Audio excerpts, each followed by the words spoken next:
My partner and I moved our family to Hamden in 2008.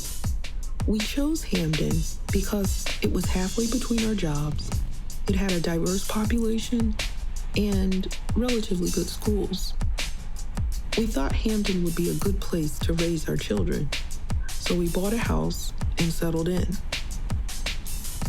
But after living in Hamden just a little while, I realized that yes, Black and brown people lived in Hamden, but Hamden was run like a whites-only club.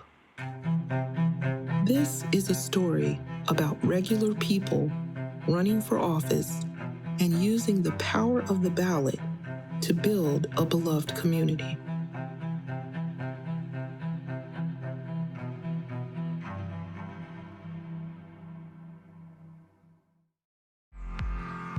To be in Hamden my entire life and live as a Black woman here in town, it just felt like this is as good as it gets. I should expect to be stopped by the police.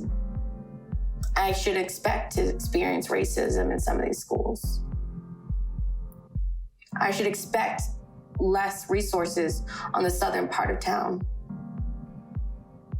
But now that I'm a legislator here, I understand there's a lot of things that we could do. There's opportunity that folks have been trying to bring to all the residents, but they have been tampered down or called radicals, too progressive. And the fact of the matter is, moderates versus progressives, when it comes down to it, don't we all want equality? It's time for the quiet storm.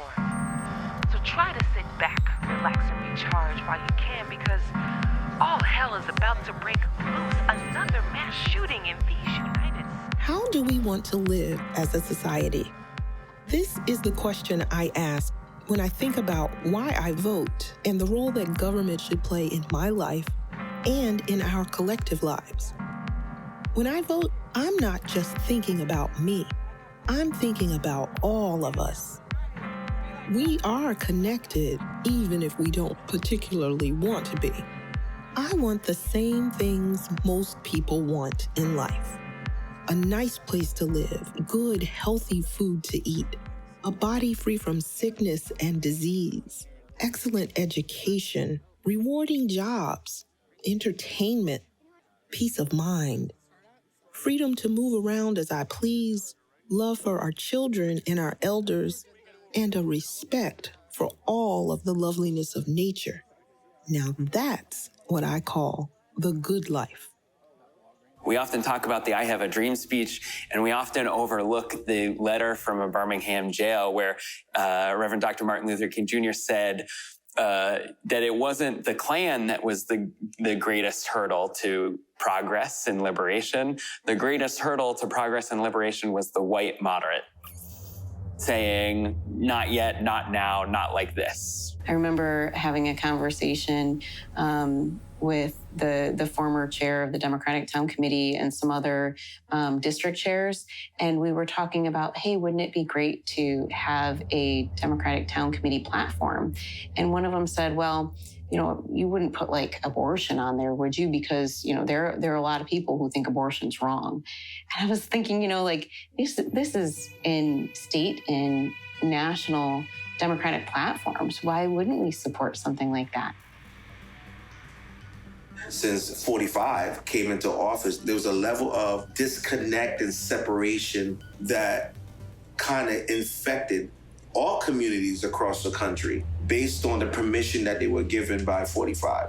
There is definitely a divide in Hamden. The last round of Democrats more aligned themselves with Republicans. They wanted to do things like fully fund the police department, things like that, which were really surprising.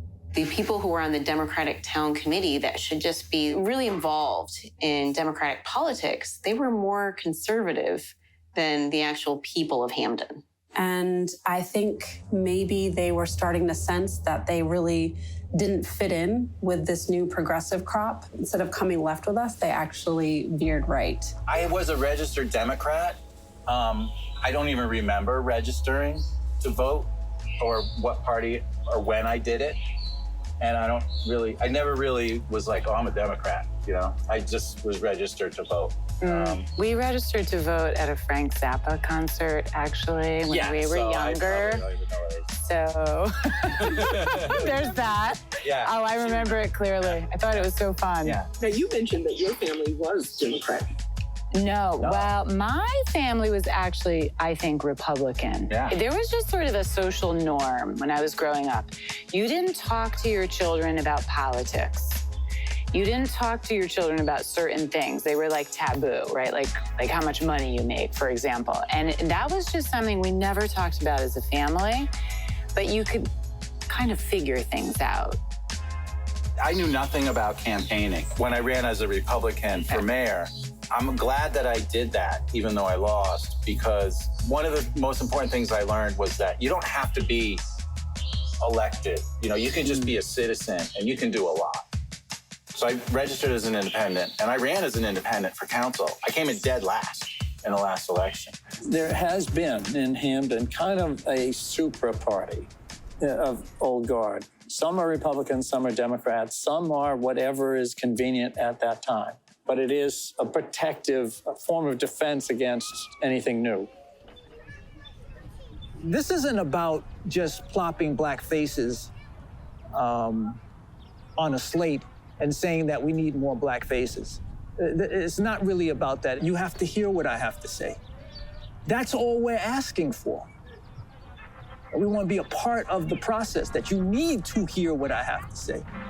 Because I represent folks that think like me. And perhaps you don't know about these folks. I think that it came to a point where I don't think the Democratic Town Committee had a choice. We were there. We were in the room.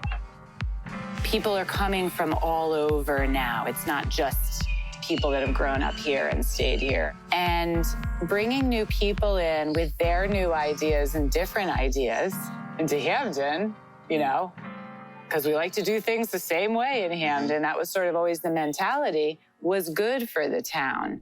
And it started pushing people to think differently or move over. The first book I'll be reading is called Neither, and it's by Early Anderson. There was either and very, there was sort of and just. There's been so much in the U.S. going on around legislation, around LGBTQ people, legislation that aims to attack us. But we just want to be seen as people as well, and we want people to create space for us as well. And it's totally okay to be different, but just know that we're here and we're not going anywhere. This is it. Have you noticed any changes in Hamden for the 9 years you've been here? Not yet. Mm-hmm. Not yet. So you're waiting for some changes? Yes. What kind of changes are you waiting on? Taxes lowering, which might not happen.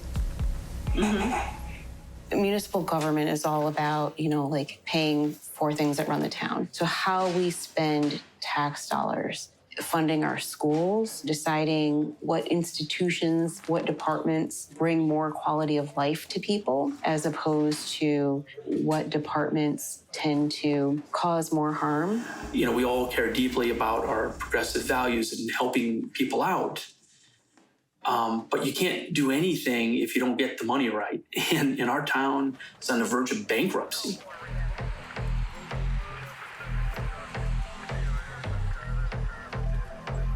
We have a very large, beautiful police station that was built several years ago for $41 million.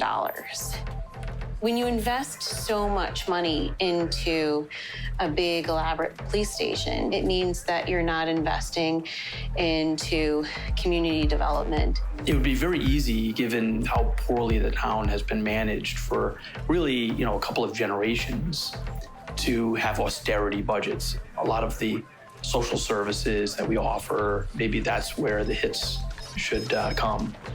And we're not going to do that. We're going to make sure that we're still taking care of our most vulnerable populations, no matter what it takes.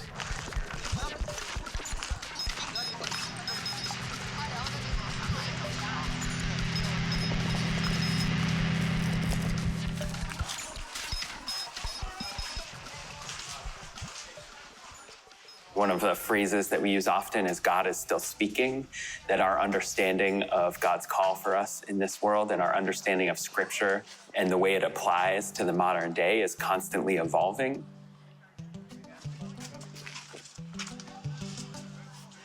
I have been doing sculpture for a long time, but I started Angels about maybe 2 years ago. And the reason why I did that is because of everyday angels, people that do special things for you.